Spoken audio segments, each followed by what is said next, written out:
You see it before you smell it.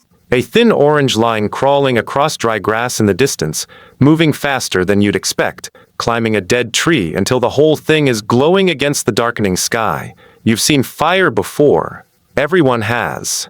It comes from the sky sometimes, splits a tree in half, and either dies out on its own or burns, until there's nothing left to burn. You've always kept your distance. Every instinct you have says to keep your distance now too. Would you actually walk toward it?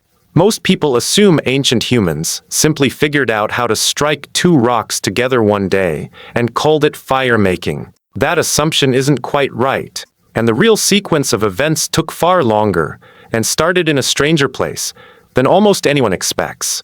Think about what fire actually represents to you in this exact moment. Something that kills. Something that destroys. You've watched it consume entire hillsides. Nothing in your experience tells you this thing could ever be useful, let alone something you'd want close to you on purpose. Does approaching something this dangerous, something that's only ever meant destruction and fear, actually make any sense? Keep that question in mind, because the real answer to it took an almost unbelievable amount of patience. And it didn't start with anyone striking a spark. It started with someone doing something far riskier. Before we get to what actually happened, it helps to understand exactly what you're up against here, because fire in its natural state genuinely is exactly as dangerous as your instincts are telling you. Wildfire moves unpredictably. It can double back with a shift in wind, jump distances that seem impossible, and consume in minutes what took years to grow. Every reasonable survival instinct built into you says the correct response is distance. Always distance. And nothing about approaching a wildfire directly has ever helped anyone before. Now picture a different kind of moment entirely. Not a raging wildfire consuming a hillside, but its aftermath. A single fallen branch, still smoldering at one end, sitting in blackened grass long after the main fire has already moved on or burned itself out completely. A man crouches at a safe distance, watching that single glowing branch slowly dim. He's watched fires like this die out 100 times before. This time, something makes him hesitate before walking away. This hesitation deserves real attention, because it's the actual beginning of everything that follows. Not a moment of striking sparks deliberately. A moment of simply not walking away from something still burning, choosing instead to stay close enough to feed it exactly what it needed to keep going. If this part surprised you, that the real starting point wasn't inventing fire, but simply refusing to let an already existing fire die, sit with that for a second, because it completely changes what kind of discovery this actually was. This wasn't chemistry. This was patience applied to something already right in front of him. Now here's where the real sequence starts making sense.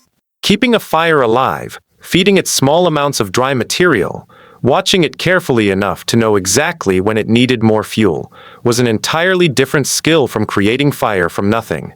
And this skill came first, likely by an enormous margin. Evidence for genuinely controlled, deliberately maintained fire use goes back roughly 1 million years, found in a cave in South Africa, where researchers identified burned plant material bone and ash concentrated specifically in one area deep inside the cave, far from where a natural wildfire could have reached on its own. This is widely considered among the earliest strong evidence of humans actively controlling fire rather than simply encountering it. Read that detail again, because it matters enormously. Fire found deep inside a cave, concentrated in one specific spot, isn't fire that wandered in on its own. Something, or someone, carried it there, and someone kept feeding it long enough to leave behind that much ash and burned material in one place.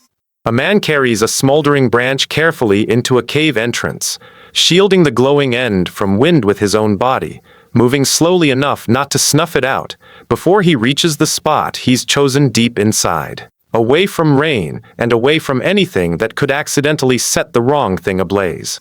Now think about what maintaining fire like this actually required, day after day, for it to become something a group genuinely relied on rather than a temporary curiosity. Someone had to understand exactly what kept it alive. Enough air, but not too much wind. Dry fuel added at the right pace, never too much at once, never too little to let it fade. This means firekeeping was a genuine, ongoing skill, arguably closer to caring for a living thing than operating a simple tool. Let it starve of fuel, and it died. Overwhelm it carelessly, and it could grow into exactly the danger everyone already understood fire to be capable of becoming. A young boy watches an older member of his group tend a small fire late in the evening, adding one thin branch at a time, never more, waiting patiently for each piece to catch fully before adding the next. He doesn't yet understand why the timing matters so precisely. He understands, with complete clarity, that this specific fire has been kept alive for longer than he can remember, and that letting it die would mean losing something genuinely difficult to get back. There's a detail here worth sitting with, because it reframes something people often get wrong about this period. For an enormous stretch of time, likely spanning hundreds of thousands of years, humans almost certainly could not reliably create fire from nothing whenever they wanted it. They could only capture it from lightning strikes or naturally occurring wildfires, and then keep it alive for as long as humanly possible afterward. This means losing a group's fire wasn't a minor inconvenience. It was a genuine crisis, potentially meaning weeks or months without fire until the next lightning strike or wildfire offered another chance to capture a new flame from scratch. Picture the actual weight of that responsibility for a moment. An entire group's access to warmth, to cooked food, to protection through cold nights, depended entirely on a handful of people never letting a single flame go out completely, for years, potentially for an entire lifetime. Now think about this for a moment. If losing fire meant potentially waiting months for another chance to capture it naturally, how much pressure do you think that put on whoever was actually responsible for keeping it alive night after night? This pressure likely explains something else worth mentioning here, a detail about how seriously fire-keeping duty was treated within a group. Someone trusted with this responsibility held something close to the group's entire physical comfort and safety directly in his hands, a level of practical trust that few other roles within an ancient community could match. Failure here carried real consequences, and that shouldn't be underestimated. A fire allowed to die during a storm, or through simple exhaustion and inattention overnight, could mean real hardship for an entire group, stretching potentially for a long, uncertain period before another source became available. So how did humans eventually stop depending entirely on luck, on capturing fire only when nature happened to provide it? The transition toward deliberately creating fire on demand, rather than only maintaining fire already captured, took an extraordinarily long time to develop. And it likely happened through repeated accidental observation before anyone understood it as a deliberate technique. Someone working stone tools, striking one rock against another repeatedly, would have noticed sparks occasionally flying off during the process, a byproduct of the work, rather than its actual purpose. Most of the time, those sparks simply faded instantly against stone or dirt, meaning nothing at all. A man strikes two stones together repeatedly, focused entirely on shaping a cutting edge, when a spark unexpectedly catches against a small pile of dry, fibrous material left nearby from earlier work. It smolders, briefly, before he even fully registers what's happening. This kind of accidental ignition likely happened countless times, across countless generations before anyone deliberately tried to reproduce it on purpose. Noticing the connection between a spark landing on the right material and that material actually catching required paying close attention to something that, most of the time, produced absolutely nothing worth noticing at all. Once that connection was finally made deliberately, the challenge shifted entirely. It wasn't about producing a single lucky spark anymore. It was about reliably producing sparks capable of igniting specifically prepared material, every single time, on demand, regardless of weather or location. This required real experimentation with materials. Not every type of stone produced usable sparks. Not every dry material caught easily from a spark alone. Finding the right combination, the right stone, the right tinder, prepared in exactly the right way, likely took real trial and error refined across many attempts before becoming reliable, shared knowledge within a group. A man carefully shreds dry plant fiber into a small, loose bundle, testing its texture between his fingers before setting it aside near, where he plans to strike his stones together.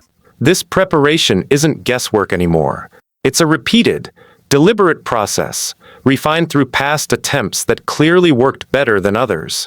Some of the strongest physical evidence for just how sophisticated this eventually became comes from a genuinely remarkable discovery. A naturally preserved body found in the Alps, dating back roughly 5,300 years, was recovered carrying a complete fire-starting kit, including pieces of a specific fungus known to hold an ember well, along with flint and pyrite stones specifically suited for striking usable sparks.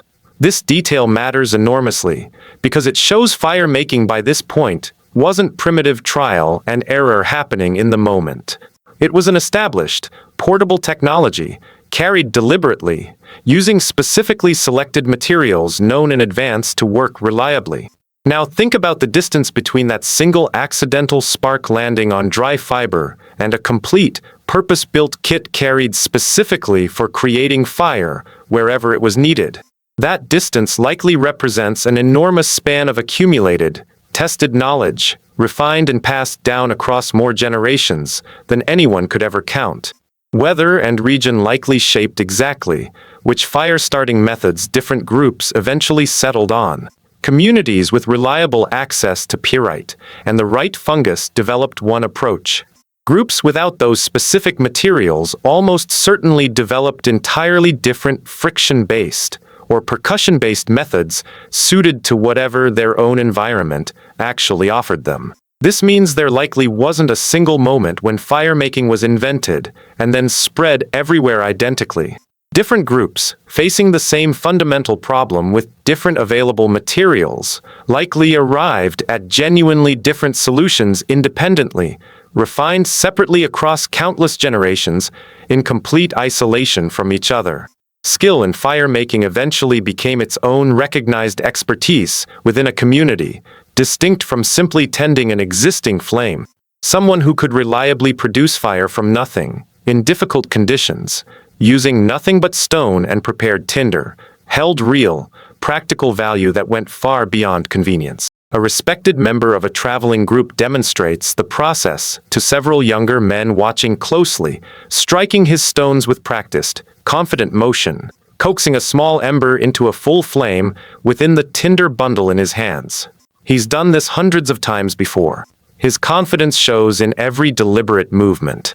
Trust in someone's fire-making ability had to be earned the same slow way trust in any critical survival skill gets earned through repeated, visible success across real conditions, not through a single confident demonstration performed once under ideal circumstances. Redundancy in firekeeping likely mattered more than people today tend to appreciate.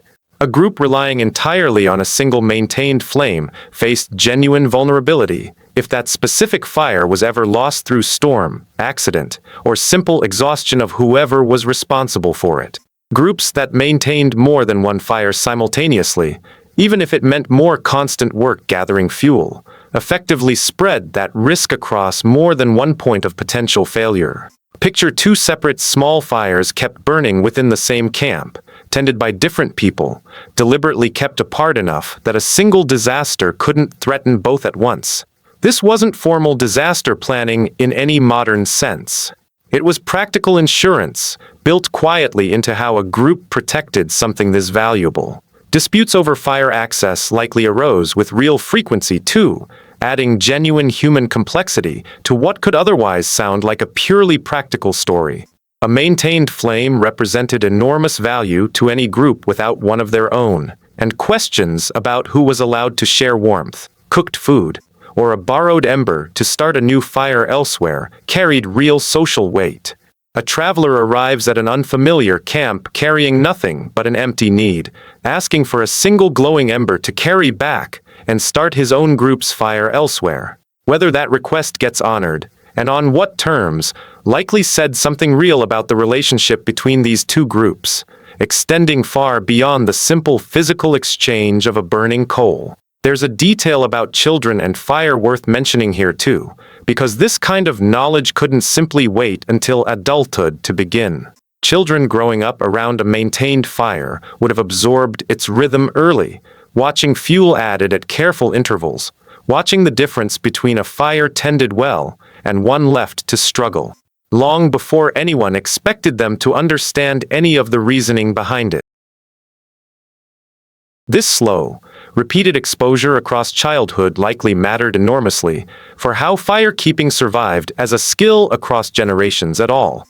By the time a young man was finally trusted to tend a fire through an entire night alone, he had already spent years simply watching, absorbing a rhythm that had become second nature long before he ever needed to rely on it himself. Seasonal pressure likely shaped when fire mattered most within a group's yearly rhythm. Cold months made a maintained flame genuinely urgent, essential for survival rather than simple convenience.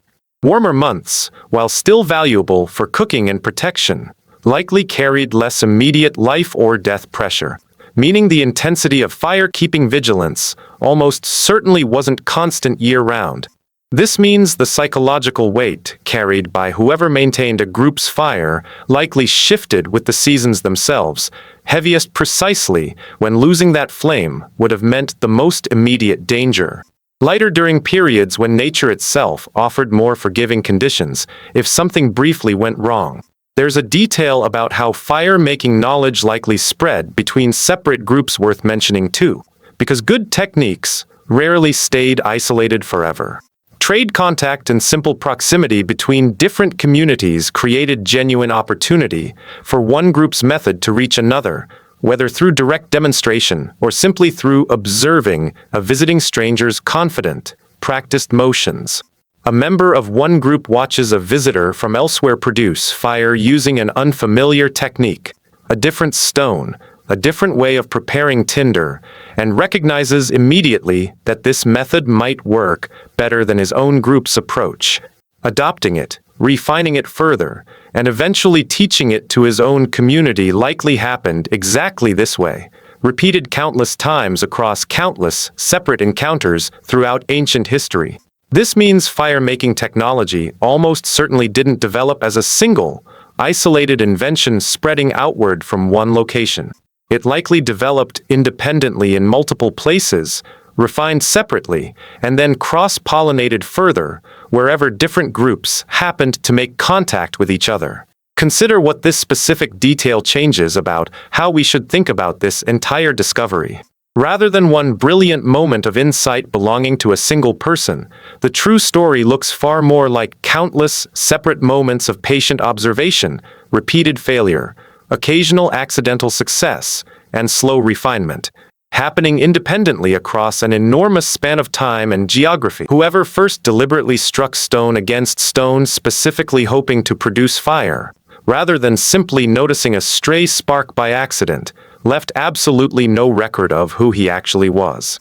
No name, no story beyond the discovery itself, and the uncountable generations of deliberate fire-making that quietly followed. That's genuinely true of most foundational human discoveries. The individual disappears completely from history.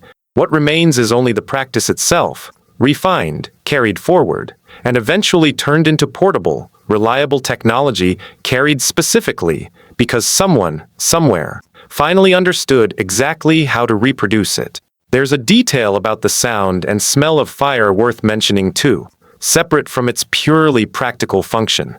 A crackling flame, the specific scent of a particular wood burning, likely became deeply familiar signals of safety and comfort to anyone raised around a consistently maintained fire. An emotional association layered quietly on top of fire's practical usefulness, felt long before anyone could have explained why. A group settling in for the night beside a steady, well-tended fire experiences something beyond simple warmth. The familiar sound and glow likely signaled, on some deep level, that this specific place, at this specific moment, was genuinely safe. Weather itself likely reinforced this feeling repeatedly across a lifetime. A storm raging outside while a carefully sheltered flame kept burning steadily inside a cave or shelter created a genuinely stark contrast, danger and chaos on one side, controlled warmth and light on the other. A distinction that would have meant something real to anyone who had ever experienced both extremes firsthand. Not every group experienced fire the same way, and that variation likely shaped culture and daily habit in ways that never got recorded, but were nonetheless deeply real to everyone who lived them. A community that had mastered fire keeping and fire making both likely moved through the world with a genuinely different sense of confidence than one still dependent entirely on luck and lightning strikes. A quiet but real shift in how safe and capable an entire group actually felt. So the next time you strike a lighter, without thinking twice about it, remember that the fundamental idea behind that simple motion, controlled friction or impact, producing a spark capable of catching prepared material, traces back through an almost unimaginable span of human patience. It began not with striking sparks on purpose, but with someone refusing to let an already burning branch die out completely. The branch is long gone. His name is gone. But the instinct behind keeping that first flame alive is sitting quietly in your pocket right now, working exactly the way it always has.